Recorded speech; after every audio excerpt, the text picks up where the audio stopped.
भगवान को ये सोच है।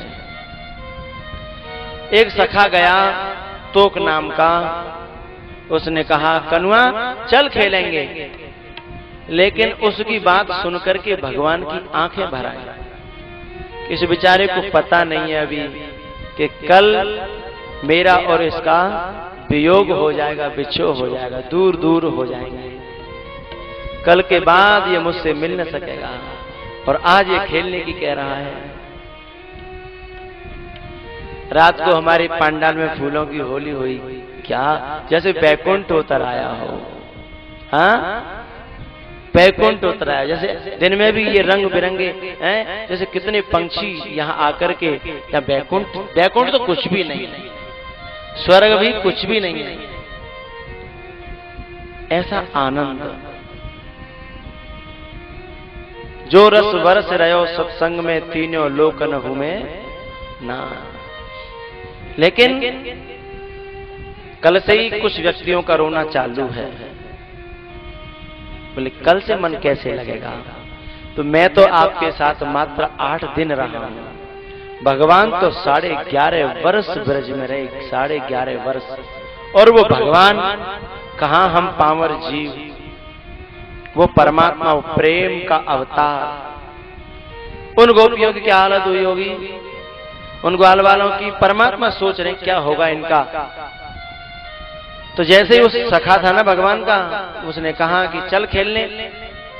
कन्हैया ने कहा आज मन नहीं है, आज खेलने की इच्छा नहीं। बोले क्यों? बोले कुछ नहीं। तो वो लौट करके चला गया और सब सखाओं को ला करके, सब सखाओं से बोला कि देखो आज कन्हैया उदास उदास था है, कुछ बात भी नहीं कर रहा, कुछ बोल ही नहीं रहा, चलो कुछ कहें। सब सखा आए तो भगवान के आंसू रुके ना, आंखें भराई और सब कुछ सबसे लिपट गया कन्हैया। लोगों ने कहा अरे क्या बात है? तब कन्हैया ने कहा सखाओ तुम्हें पता है सदा कोई किसी के साथ नहीं रहा, तुम मुझसे कितना प्यार करते हो मैं जानता हूं, लेकिन कभी हम तुमको अलग अलग होना पड़ा तो कैसे जिएंगे ये बताओ। एकदम एक सखा ने भगवान के मुख पे हाथ रख दिया। बोले ये अशुभ अशुभ बातें क्यों करते हो? हम तो साथ खेलते हैं, साथ खाते हैं, साथ हंसते हैं। बोले तभी तो मैं कह रहा हूं जब सब कुछ साथ साथ करते हैं, लेकिन जाना तो सबको अलग अलग होगा। दूर हो गए तो क्या करोगे? बोले ऐसी बातें मत करो। भैया भगवान की इन बातों को सुनकर के सखाओं को संदेह हो गया कि ऐसा लगता है कि कुछ होने वाला है। गैया को लेकर के आए, आज ब्रज में घुस रहे थे वृंदावन में, तो जो महिलाएं ऊपर छत पर चढ़ करके रोजाना फूल फेंकती थी भगवान के ऊपर,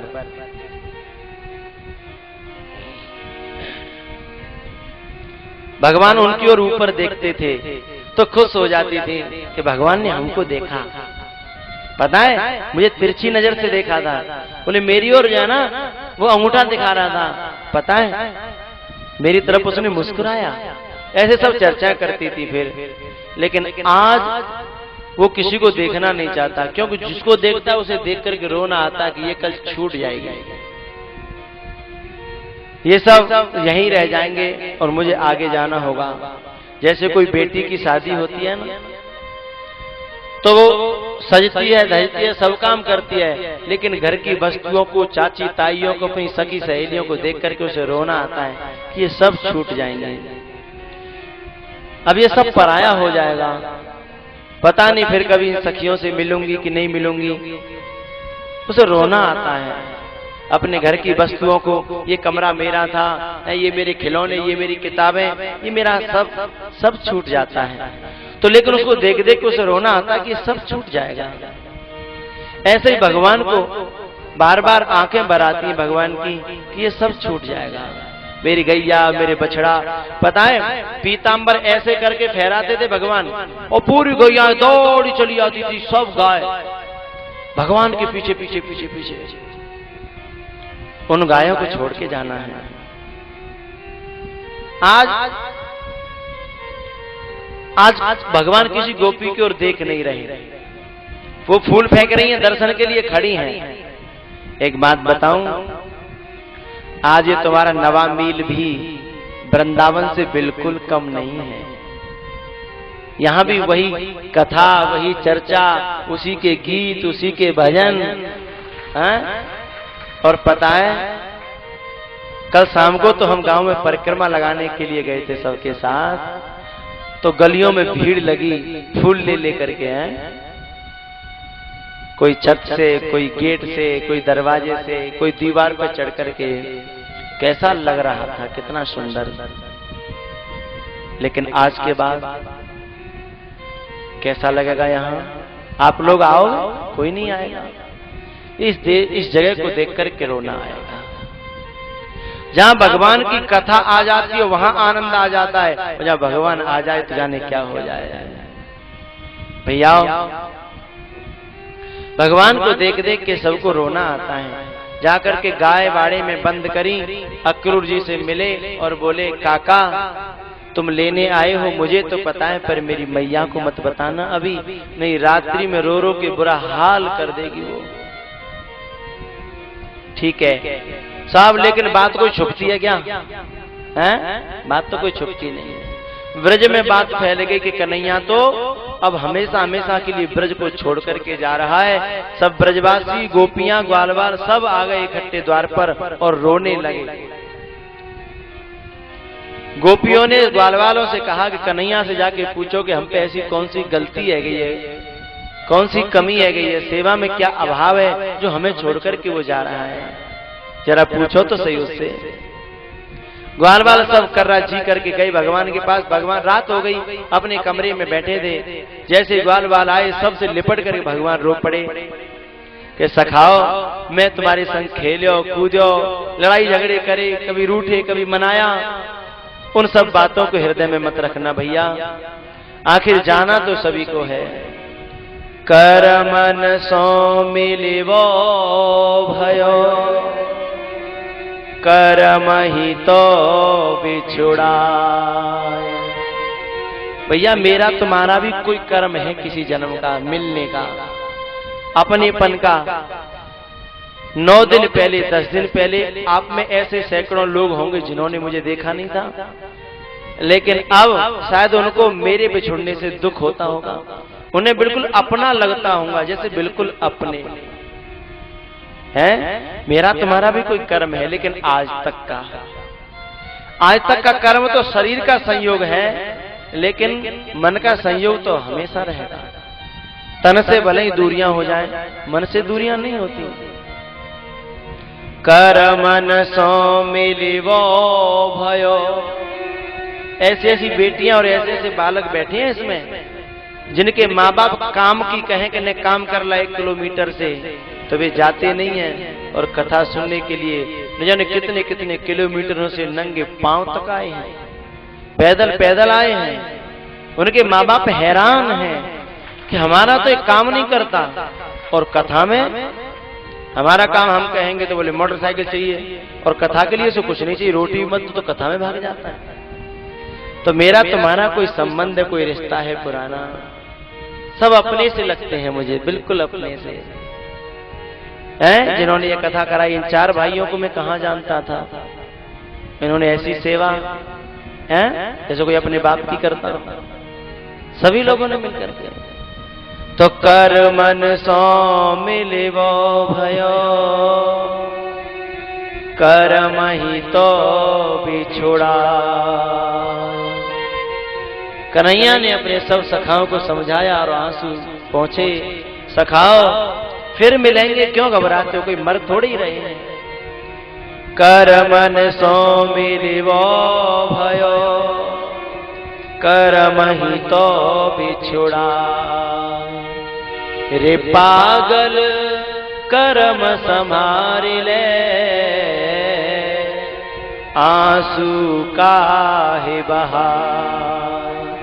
रे पागल कर्म संभार ले, फिर मिलेंगे आज। अब सखा आए तो पूछने थे कि कोई गलती हो गई हो तो क्षमा करना, लेकिन कुछ पूछ नहीं पाए, बस रो रहे हैं सब लोग। भगवान भी रो रहे हैं, बाहर गोपियां भी रो रही हैं, उनकी रुदन की हिलकियां बंद गईं, आवाज स्वर निकलने लगा। तो माँ यशोदा जग गई, आकर के दरवाजे पर देखा कि लोग रो रहे हैं, अभी बेचारी को पता नहीं है क्या होने वाला है। अरे गोपियों, क्या बात है, तुम मेरे दरवाजे पे क्यों रो रही हो? तब एक गोपी ने कहा, अरे पागल, तुझे कुछ पता ही नहीं, ब्रज पर विपत्ति का पहाड़ टूट पड़ा है। अरे क्या हो गया? तब एक गोपी ने बताया, श्याम सकारे जाएंगे, नैन मरेंगे रो। अरे पागल, पता है हमारो सबको प्राण प्यारो कन्हैया सुबह चले हो जाएगो। बोले कहां? अरे बस इसीलिए तो विधाता से प्रार्थना कर रही है कि वो जाए ना हमें छोड़ करके। श्याम सकारे जाएंगे, नैन मरेंगे रोए, हे विधना ऐसी रैन कर, सुभोर कबहू नहीं हो। हम तो जीवन भर रात्रि में गुजार लेंगे, पर हमारा कन्हैया हमें छोड़ के न जाए, ये प्रार्थना है हमारी विधाता से। यशोदा दौड़ी दौड़ी कनुआ के पास गई। कनुआ पहले से ही सोच रहे थे कि माँ को कैसे समझाऊंगा। दुनिया को समझाया जा सकता है, लेकिन माँ को समझाना तो सब कठिन नहीं, असंभव है। जैसे ही माँ पहुंची, माँ के चरणों में माथा टेक करके प्रभु गिर पड़े और अपने आंसुओं से माँ के पांव का प्रक्षालन किया, धो दिए पांव। जैसे ही माँ ने ऊपर उठाया तो आंखों से टप टप आंसू गिर रहे थे। माँ समझ गई कि दाल में कुछ काला है। तब यशोदा ने पूछा, कनुआ मेरी सेवा में कोई गलती है गई? सच बता, तू जा रहा है वृंदावन को छोड़ के? तब कनुआ ने कहा, माँ एक दिन सबको दूर होना है, एक दिन सबको जाना है। माँ बेटा बिछुड़ते हैं, बाप बेटा बिछुड़ते हैं, माँ बेटी बिछुड़ते हैं, बहन बहन बिछुड़ जाती हैं। भैया भैया एक दिन सब दूर होने हैं। अरे माँ तू रो मत, तू रोएगी तो मेरा जी टूट जाएगा। मैं फिर आऊंगा, तेरे दर्शन करूंगा। और मैया मेरा नटखट स्वभाव, मेरी बहुत सारी गलतियां, मैंने तुझे बहुत सताया है, मेरी गलतियों को क्षमा करना माँ। तू सदा मेरी सेवा करती रही और मैं तुझे सताता रहा। मैया रो पड़ी, बोली अब क्या पूछूं, जब उसने निर्णय ही कर लिया जाने का तो फिर क्या पूछूं। माँ रो रही थी, भगवान आंसू पहुंच रहे थे। एक बात याद आ गई यशोदा को कि लाला जब तू जन्मा था तो पंडित जी आए थे, उन्होंने बताया था कि तेरो लाला राजा बनेगा, लेकिन जिस दिन राजा बनने की शुरुआत होगी उस दिन तेरे से बिछुड़ जाएगा, फिर इस तरह से कभी दोबारा मिलेगा नहीं। तो मुझे लगता है कि वो दिन आ गया है, इसलिए तू जाने की बात कर रहा है। कनुआ मेरी एक प्रार्थना है, लाला तेरे बिना एक क्षण कटता नहीं है, तेरे बिना दिन निकलती मैं तेरा दर्शन करती हूँ और पूरा दिन तेरा चिंतन में जाता है। तू दूर हो जाएगा तो शायद मुश्किल है कि हमारे प्राण रहें। हाँ, हमारी एक प्रार्थना है, जब तू राजा बन जाए तो महलों में कोई दास और दासी की जगह कहीं कोनों कोई खाली होए तो हमें अपने उस कोने में रख लेना। कभी हम नहीं कहेंगे कि हम तेरी माँ हैं, दासी की जगह रख लेना। भैया संसार में जितने भी रिश्ते हैं ना, उन सारे रिश्तों में कहीं न कहीं स्वार्थ हो सकता है, लेकिन माँ जो होती है ना, उसे बेटे से कोई स्वार्थ नहीं होता। माँ बोली बेटा तो जहां सुख मिले, जैसे सुख मिले, जैसे तू सुखी रह सके वैसे रहे, जा, मेरी तो दुआ है तू जहां रहे सुखी रहे, मेरी याद मत करना, अपना ख्याल रखना। संसार के रिश्तों में गंध होती है स्वार्थ की।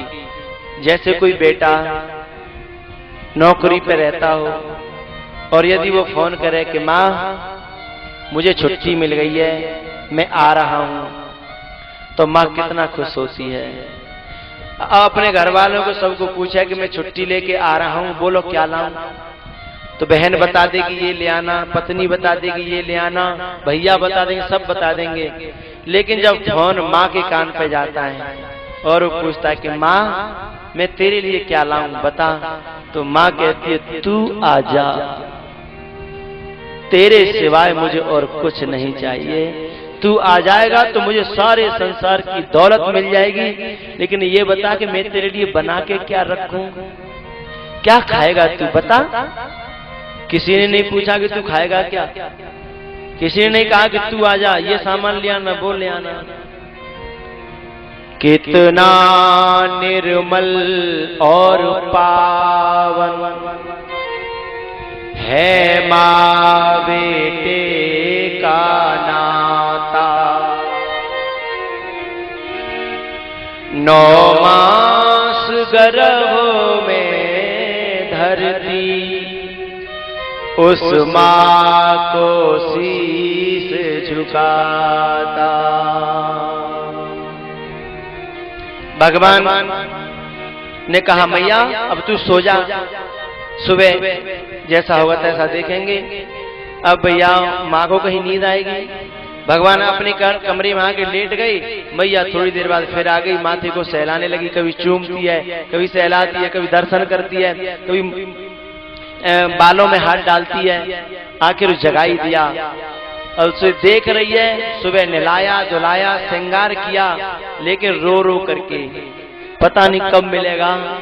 कभी कभी सोचती है कि लोग कहते तो थे कि जसोदा तेरा नहीं है, पर मन नहीं माना, मन जबरदस्ती इसमें लग गया। मैं तो चाहती थी कि इससे मन न लगे न जुड़े, मैं तो, लेकिन क्या करूं, लोगों ने बहुत कहा कि ये देवकी का है, आज मेरी समझ में आया। आज यशोदा रो रो करके श्रृंगार कर रही है और बोली ले माखन तो खा ले, चलते चलते दही तो खा ले, थोड़ी सी शकुन होता है। दही चावल और माखन भगवान को खिलाया और माथे को चूम करके हृदय से लगाया और बोली लाला जब कभी तो याद आवे तो नेक किसी को भेज देना, मैं तेरे लिए वही माखन भेज दिया करूंगी। संकोच मत करना, ख्याल मत करना हमारा, ठीक है, हम सब ठीक रहेंगे, तेरी गैया बछड़ा सबको सही रखेंगे, ठीक है, याद मत करना, बढ़िया तरह रहना। आओ जा। माँ के चरणों में माथा टेका, फिर सब अपने ग्वाल वालों से, उन सखाओं से मिले जिनकी पीठ पर चढ़कर के माखन चुराए थे। वे गोपियां जो रोजाना ताने के बहाने दर्शन करने आया करती थी, और वो गोपी जिसकी गोबर की हेलें उठवाई थी, जिसके आंगन में भगवान नाचे थे, उन सब गोपियों से मिले हैं। लेकिन नंद बाबा कहीं दिखाई नहीं दे रहे थे। क्यों? कि बाप हैं, पिता हैं, इसलिए रोने से डरते हैं। अंदर अपने महल में रो रहे थे। कन्हैया ने कहा मेरे बाबा कहाँ हैं जिन्होंने मुझे उंगली पकड़ करके चलना सिखाया, उनका दर्शन तो कराओ। अंदर गए, बाबा के चरणों में अपना माथा रखा और आंसुओं से चरणों को धो दिया। नंद बाबा ने ऊपर उठाया और गोद में ले लिया, हृदय से लगा लिया और बोले बेटा अपना ख्याल रखना, और मैं तो पिता हूं, पिता होने के नाते मैंने तुझे कभी डांटा हो, फटकारा हो, उन सब बातों को याद मत करना, उन सब बातों को भूल जाना। और देख मैं तो पिता हूं, शायद तेरी याद कम करूं, पर तेरी मैया का ख्याल मुझे आता है कि तेरे बिना शायद वो बचेगी नहीं। इसलिए कभी कभी तू हमें अपनों समझे तो कभी दर्शन देना। और सुन, जसोदा ने एक बात कही होगी, अपने महलों में दास दासी बन के रखने की, उस बात का ध्यान रखना। करुआ ने कहा बाबा मैं तुम्हारे एहसानों को तुम्हें कई जन्म लूं तो भी नहीं चुका सकता, और तुम दास दासी की बात करते हो। ऋणिया तेरो श्याम कहावे, तेरो ऋणी हूं मैं बाबा, मैया को ऋण तो मैं कभी नहीं चुका सकता हूं, तुम कहते हो दास दासी बना लेना। बाबा मुझे क्षमा करना, मैंने अब तक तुमसे सेवा कराई और अब सेवा करने का समय आया था तो मैं तुमसे दूर जा रहा हूं। भैया सबसे मिलकर के और भगवान श्री कृष्ण रथ पर चढ़े हैं। थोड़ी दूर जाके रथ रुका, क्यों गोपियां आगे लेटी हुई थी। मां यशोदा दौड़ के गई कि शायद इसका विचार बदल गया है, रुकने का हो गया है। लेकिन देखा कि रथ मजबूरी में रुका है और मां यशोदा बेहोश हो गई, गिर पड़ी। रथ पर से फिर उतरे, मां को उठाया, मां के सिर को अपनी पांव पर रखा, घुटने पर रखा और झड़ाया और कान में बोले, मां मैं तेरो कनुआ, एक बार तो आंखें खोल। मां की आंखें जब खुली तो दोनों कोरों से पानी ढरक गया और हाथ जोड़ करके बोली, मैं तेरे को रुकने के लिए बिल्कुल नहीं कह रही हूं लाला, बस एक मेरी प्रार्थना है अंतिम, कि एक दिन मैंने तुझे ऊखल से बांध दिया था और पूरे दिन बांध करके रखा था, उस दिन का दुख और दर्द मेरे हृदय में पल रहा है। यदि तू अपनी मां को अपनी मां समझता हो तो उन बातों को, उस मेरी दृष्टता को यहीं छोड़ जाना, भूल जाना। मुझे उस दिन की याद बहुत दुख देती है कि मेरे निगोड़े हाथों ने और तुझे पूरे दिन बांध करके रखा। कनुआ बस उस दिन को भूल जाना। और लाला यदि हम पे कोई गलती हो गई हो इसलिए तू नाराज होके जा रहा हो तो तू जो कहेगा वो करेंगी, जो बताएगा वो करेंगी, पर हो सके तो रुक जा। बार बार मना करती कि रोकूंगी नहीं, लेकिन फिर भी निकल जाता है कि रुक जा। भैया मैया को सांत्वना दी गोपियों ने, भगवान ने गोपियों को सांत्वना दी भगवान ने। उसके बाद सब ग्वालवाल और सखा और गोपी रो रो करके एक ही बात कह रहे थे, मन है व्याकुल नयन सजल है, कैसी कठिन विदाई हो, सूरज के संग डूब रहा मन, कैसी बेला आई हो।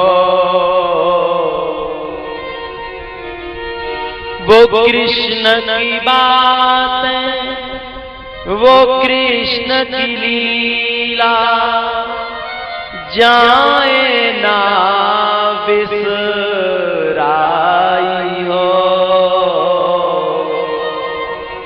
जिसके मोह में सब कुछ भूले थी वह बस तो पराई हो। हमें पहले से पता होता तो हम क्यों इससे अपना मन लगाते, क्यों अपना दिल जोड़ते। गलती हो गई हम लोगों से। हे कनुआ, यदि कभी तुझे अपना सा लगे, हम अपने से लगे तो जरूर आना। भगवान दोबारा रथ पर चढ़े, रथ आगे बढ़ गया और सब और गोपी ग्वालवाल अब विधाता को गालियां देते हैं कि तूने ये काय को प्रेम बनाया, काय को बनाया ये बंधन, ये दिल, ये हृदय, और तू पहले मिलाता और तोड़ देता है। ये तेरे बच्चों जैसे खेल हमारी समझ में नहीं आते हैं।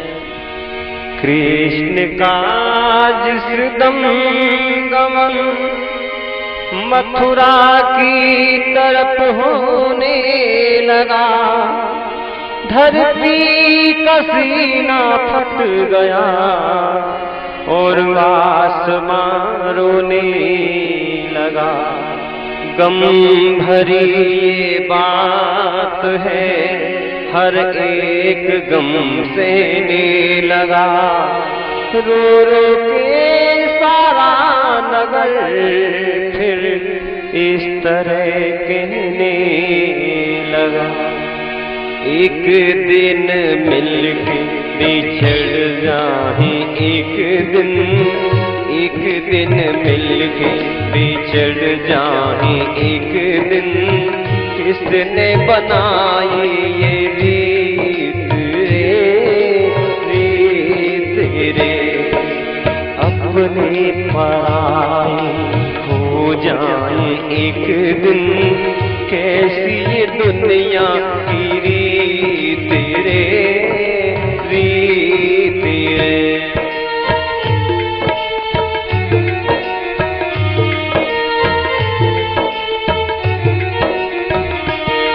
ये रिश्ते ये नाते जो दिल से जुड़े, इन्हें पल में जमाना बदलता है क्यों, बदलता है क्यों। प्यार बन के जो सांसों पे हर पल रहे, बन के